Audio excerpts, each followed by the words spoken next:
Boa tarde, colegas internautas do Facebook, YouTube, Twitter.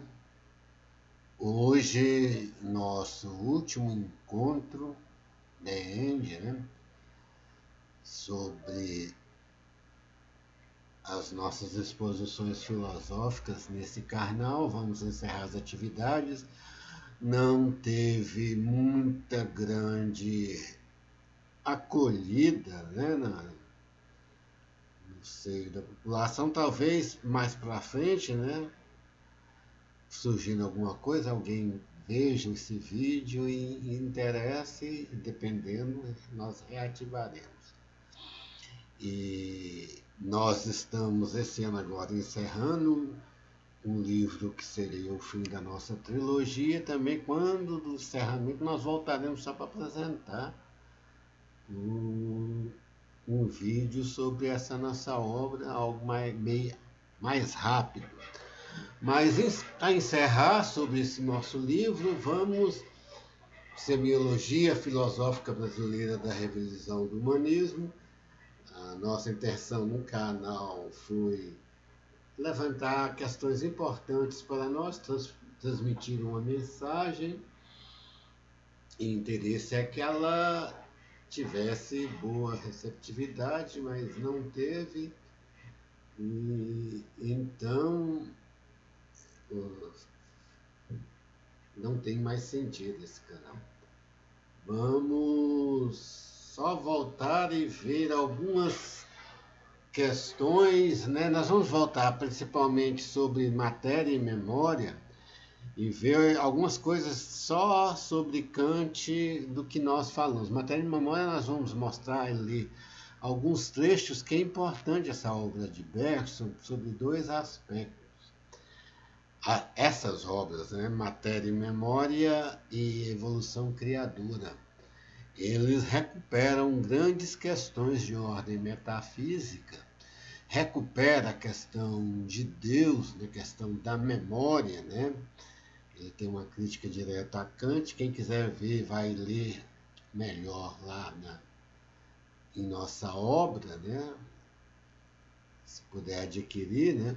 Mas recupera, mas ele tem um lado negativo, né? De que ele, quando procura valorizar demais o instinto e falar na questão do lado de dentro, que a racionalidade tem de entrar no seio da história e não ser algo fora da história, esse sentido de acompanhar o instinto, de procurar uma certa originalidade na questão instintiva, né?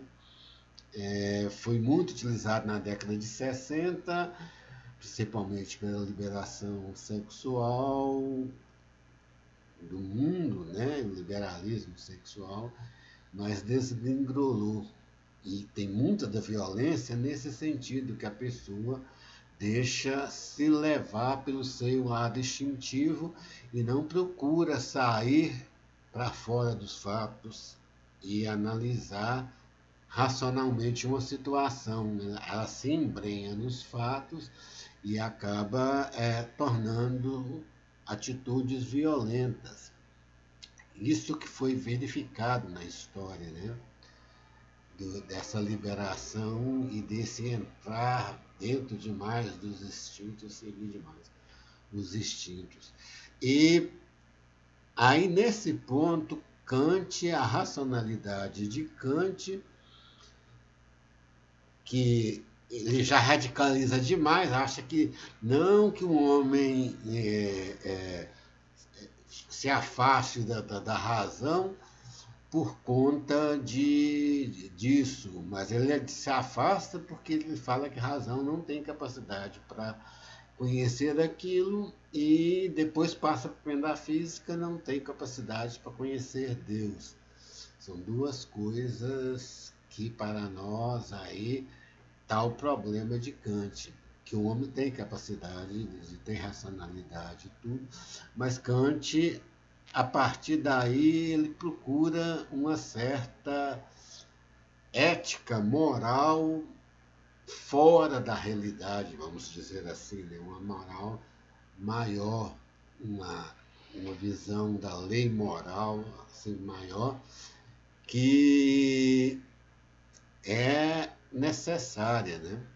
Mas e a religião em si, ela não é contra isso, né? Ela vem ajudar, a visão de Deus vem ajudar. Vamos, e essa é a nossa crítica, que a crença em Deus não é só uma crença que gera os fundamentalismos.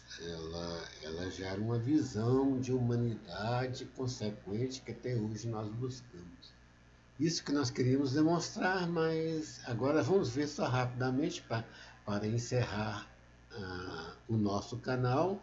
Vamos retomar, só para pegar uma outra obra que a gente estava fazendo, vamos ver se publicamos e vamos só mostrar essa outra obra para ter um encerramento definitivo. Retornaremos se vermos que começar a ter alguma repercussão todas essas nossas explanações aqui. Vamos ler trechos. Matéria e memória, ele trabalha duas questões muito importantes, que é a questão da lembrança e da duração.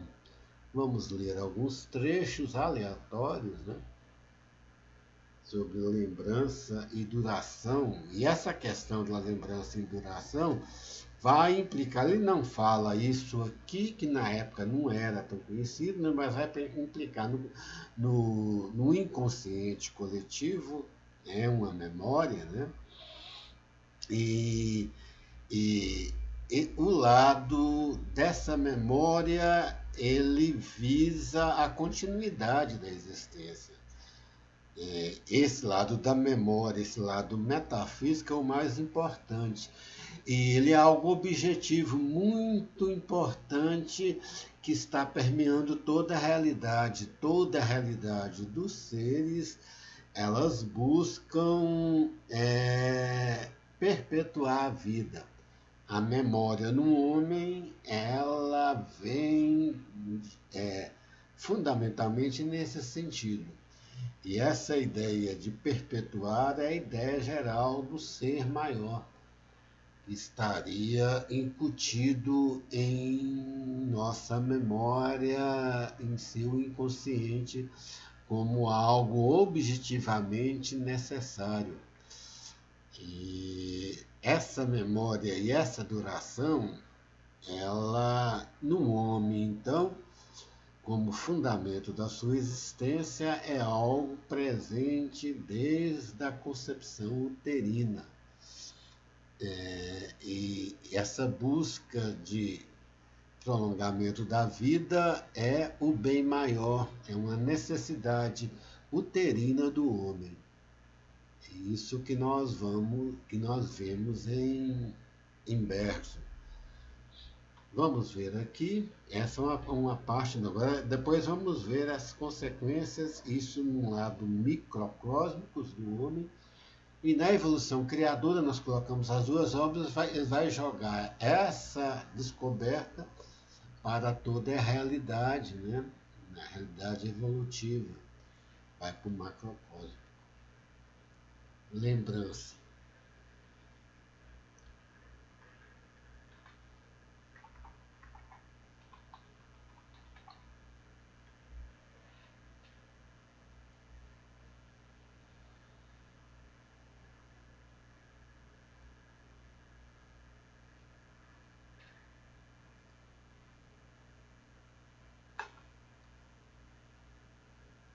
Há, portanto, enfim, tons diferentes da vida mental e nossa vida psicológica pode se manifestar em alturas diferentes, ora mais perto, ora mais distante da ação, conforme o grau de nossa atenção à vida.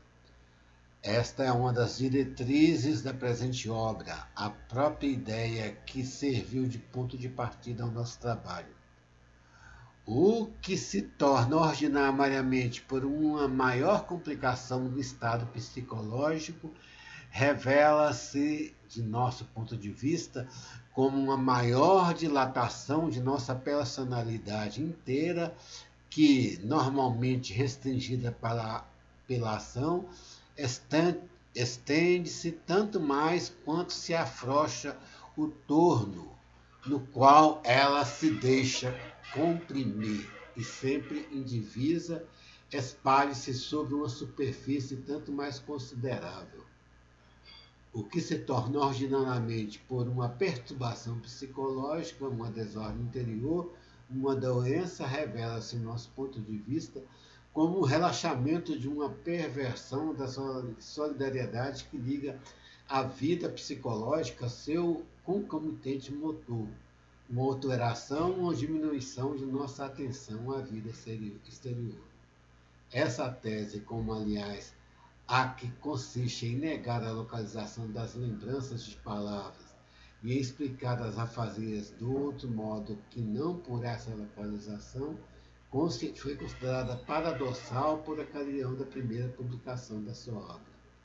Atualmente, ela o padecerá bem menos. A concepção da afasia, concepção que então é clássica, universalmente aceita e tida por intangível, vem sendo fortemente atalcada há alguns anos, sobretudo por razões de ordem anatômica, mas em parte também por razões psicológicas do mesmo tipo das que expunhas naquela época. Evoco, comparo as minhas lembranças. Lembro que por toda parte no mundo organizado, julguei ver essa mesma sensibilidade surgir no momento preciso em que a natureza, tendo conferido ao ser vivo a faculdade de mover-se no espaço, indica à espécie, através da sensação, os perigos gerais que a ameaçam e incumbem os indivíduos das precauções a serem tomadas para evitá-los. Interrogue, enfim, minha consciência sobre o papel que ela se atribui na afecção.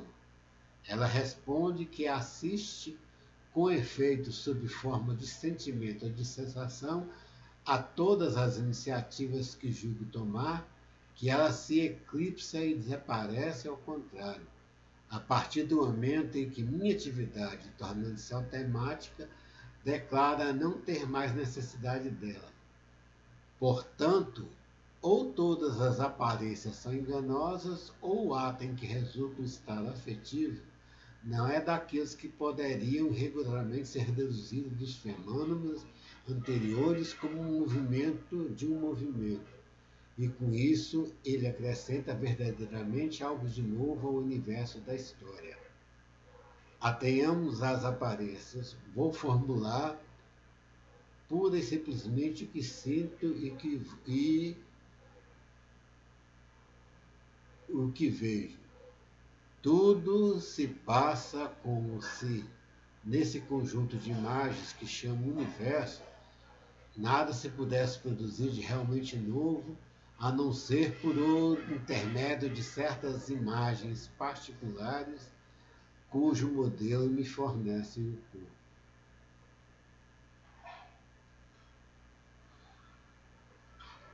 Essa é a teoria simplificada, esquemática que havíamos ensinado na percepção interior. Essa teoria da percepção pura, se a tomássemos por definitivo, o papel da nossa consciência na percepção se limitaria a ligar pelo fio contínuo da memória uma série ininterrupta de visões instantâneas que fariam parte antes da coisa do que de nós. Que nossa consciência tenha, sobretudo, esse papel da percepção exterior, é, aliás, o que se pode deduzir a priori da definição mesmo do ser vivo, dos corpos vivos, pois se esses corpos têm por objeto receber excitações para elaborá-las em imprevisto, também a escolhe da reação, não deve se operar ao acaso. Essas escolhas se inspira, sem dúvida, em experiências passadas e a relação não se faz sem um apelo à lembrança que situações análogas foram capazes de deixar através dela. A indeterminação dos atos a cumprir exige, portanto, para não se confundir com puro capricho, a conservação das imagens percebidas. Poderíamos dizer que não temos o poder sobre o futuro sem a perspectiva igual e correspondente sobre o traçado que impulsiona que o impulso de nossa atividade para adiante cria atrás de si um vazio onde as lembranças se precipitam, e que a memória é assim a repercussão na esfera do conhecimento da indeterminação de nossa vontade. Mas a ação da memória estende muito mais longe, mais profundamente ainda, que faria supor este exame superficial. E chegado o momento de reintegrar essa memória na percepção, de corrigir por isso que nossas conclusões podem ter exagerado e de determinar assim, é chegado o momento, melhor lendo, o momento de reintegrar a memória na percepção, de corrigir por isso o que nossas conclusões podem ter exagerado e de determinar assim com mais precisão o ponto de contato entre a consciência e as coisas, entre o corpo e o espírito. Vamos ver agora passagens sobre um outro ponto importante da ideia de Bergson, que é a ideia de duração.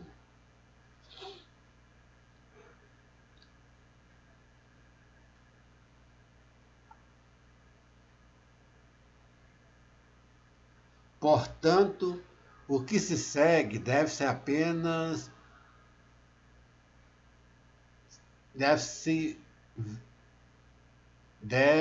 ver apenas uma exposição esquemática, e pediremos que se entenda provisoriamente por percepção, na minha percepção concreta e complexa, aquela que minhas lembranças preenchem e que oferece sempre uma certa espessura de duração. Mas a percepção pura, uma percepção que existe mais do direito que de fato, aquela que teria um ser situado onde estou, vivendo como eu vivo, mas absorvido no presente e capaz, pela eliminação da memória sobre todas as formas, de obter a matéria de uma visão do tempo imediata e constante. Colocamos, portanto, essa hipótese e perguntamos de que modo a percepção consciente se explica. Se, por exemplo, um ponto luminoso P, cujos raios hábeis em diferentes pontos A e B e C da retina, nesse ponto P a ciência localiza vibrações de uma certa amplitude e de uma certa duração. Nesse ponto P a consciência percebe luz. Nós nos pomos a mostrar ao longo deste estudo que tanto um como o outro tem razão e não há diferença essencial entre essa luz e esses movimentos, com a concessão de que se devolva ao movimento a unidade, a indivisibilidade e a heterogeneidade. Quando os psicólogos falam da lembrança como de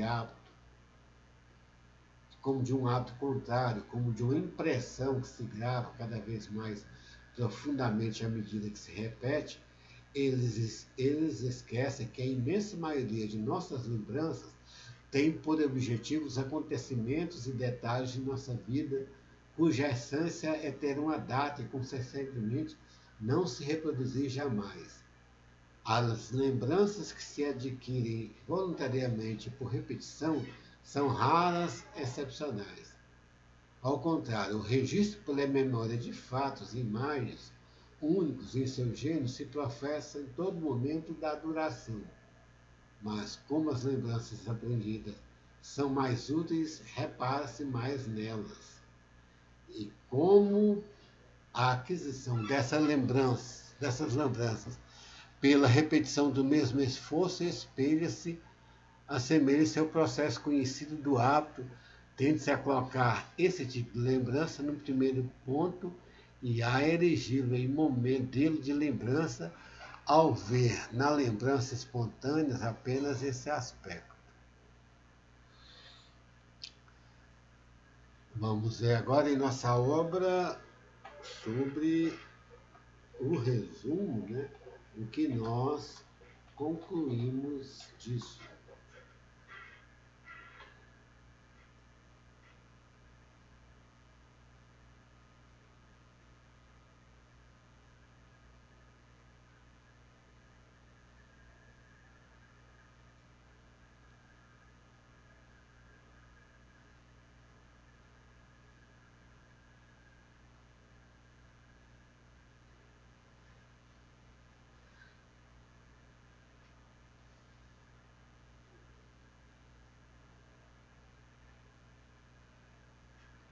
No resumo da obra, Bers aborda os temas a partir basicamente dos dois últimos capítulos.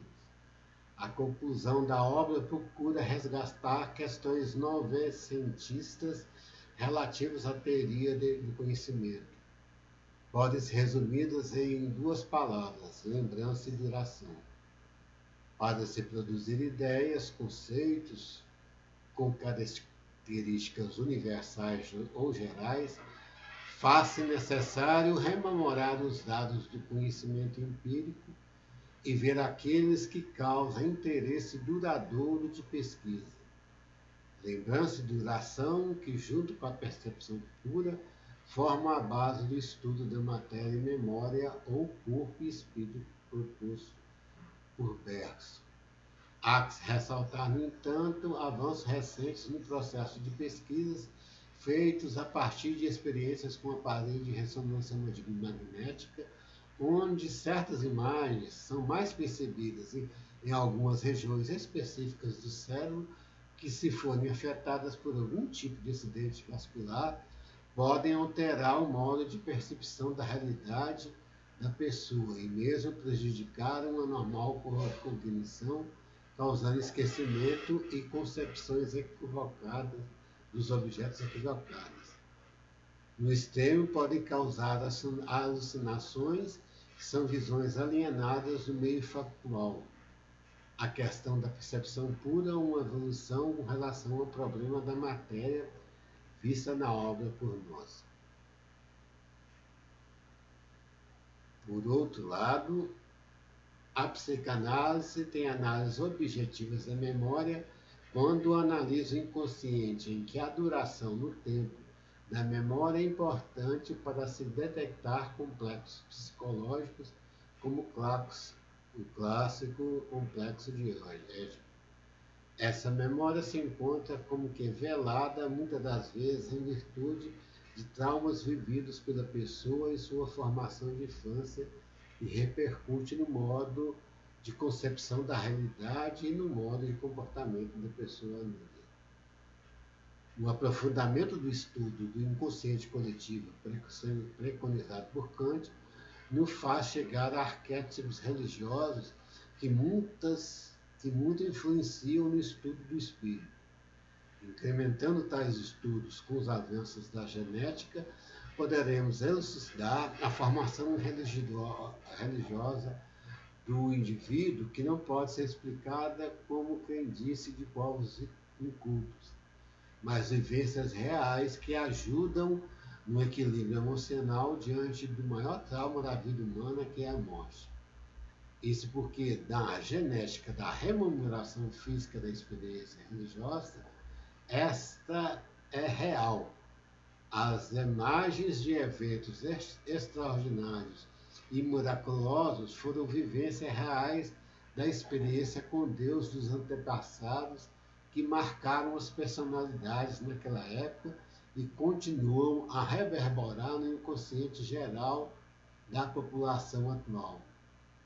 Tais imagens na experiência religiosa têm uma força que não pode ser relegada pela ciência como uma simples manifestação do espírito rude da pessoa, crendices que só trazem atrasos. Mesmo pessoas com avançado conhecimento e educação científica a possuem enraizada nos seus modos de ver e comportamento. A análise física da produção de imagens obtidas no aparelho de ressonância magnética são de grande valia para pesquisas relativas ao diagnóstico e tratamento de doenças que causam quadro de alucinações em paciente.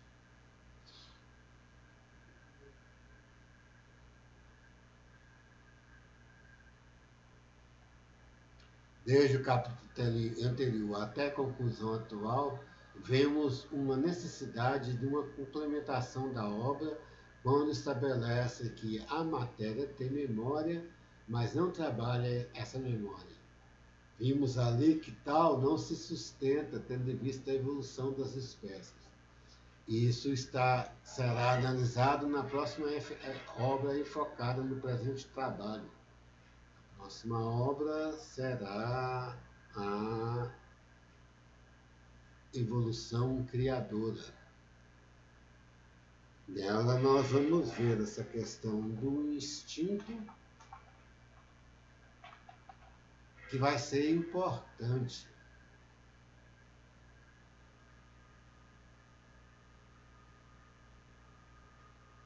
Torpor, inteligência e instinto.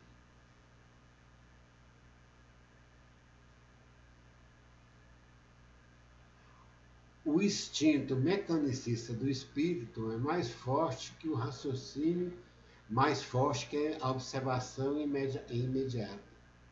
O metafísico que trazemos inconsciente em nós e cuja presença se explica, como veremos adiante, pelo próprio lugar que o homem ocupa no conjunto de seres vivos, tem suas exigências definidas, suas explicações prontas, suas teses irredutíveis, reduz em todos à negação da duração concreta.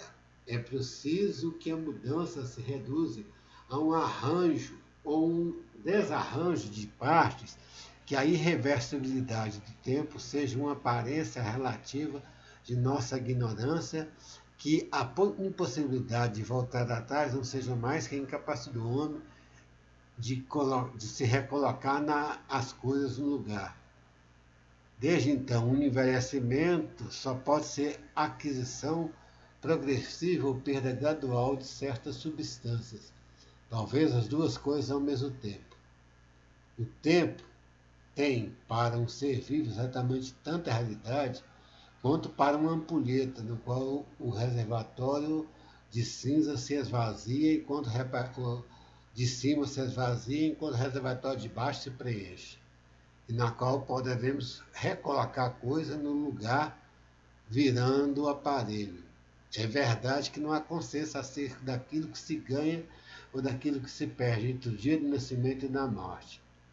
Apegar-se a alguns ao crescimento contínuo do volume do protoplasma desde o nascimento da célula até sua morte. Mais verossímil e mais profunda é a teoria que faz a diminuição recair sobre a quantidade de substâncias nutritivas no meio interior, onde o organismo se renova. O aumento sobre a quantidade de substâncias residuais não concretas que, ao se acumularem no organismo, acaba por encostá-lo.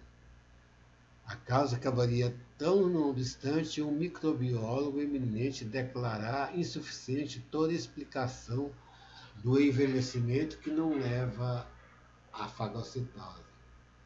Não estamos qualificados para decidir a questão, mas o fato de as duas teorias concordarem em afirmar a constante acumulação ou perda de uma certa espécie de matéria ao mesmo tempo, já não tem mais em comum a determinação daquilo que ganha e daquilo que é perdido, mostra suficiente que o quadro da explicação foi fornecido a priori. Cumpre aprofundar o ponto. Com relação à vida vegetal e à vida animal, vimos como se completa e como se opõe. Trata de mostrar que a inteligência e o instinto, eles também se opõem e se completam, mas, digamos, primeiro, porque nos vem a tentação de ver neles atividades das quais a primeira seria superior à segunda, e a ela se sobreporia, ao passo que na realidade não são coisas da mesma ordem, nem que se sucedem a outra, nem que se possam hierarquizar. É que a inteligência e instinto têm começado por se interpenetrarem, conservam algo de sua origem comum. Nenhum dos dois se encontra jamais em estado puro. Que é o ponto que nós falamos da crítica de Berg, que ele tem de equiparar a inteligência e instintos, vai falar dentro e fora, né? Maior e o menor, e propor uma nova forma de inteligência que incorpora o instinto e que se entra dentro da história. Fala que a inteligência trata o dado objetivo como algo morto. E ele tem que ser algo vivo e a pessoa tem de vivenciar. Isso foi radicalizado na cultura ocidental, principalmente na década de 60, nos movimentos de libertação sexual em geral, e que degringolou em violência. Aqui é que vai entrar Kant e a sua atualidade na necessidade de uma visão racional da moral e de uma certa distância da razão com relação à entrega do lado instintivo. Bergson coloca alguma coisa nesse sentido, né? E quando ele faz uma análise de uma nova metafísica, que seria interessante. Mas essa metafísica é a que nós vemos hoje, né? Que a maior glória da realidade e do liberalismo é a glória da visão libertária do indivíduo, né? Principalmente no seu lado sexual, mas que degringolou em violência. Isso está incutido no nosso consciente, no que Freud identificou como um impulso do id, né? Esse impulso do lado que tem esse lado criativo, mas tem esse lado destrutivo. São dois impulsos, impulso de vida e impulso de morte, né? O Eros, o impulso de vida, e o Thanatos, o impulso de morte. Ele acha o Eros na questão, já evoca muito mais a questão erótica, mas nós temos um outro lado, que é esse lado metafísico, além, né, da eroticidade. Isso que nossa obra fez. Quem quiser mais para ler, seria aprofundar. Kant já é muito estudado, né? Nós íamos aprofundar aqui, mas o sentido geral é esse. E boa tarde, obrigado a quem pôde ver, e se vermos mais necessidade, nós retornaremos a algumas análises de obras nesse sentido. Um adeus a todos e boa tarde de domingo.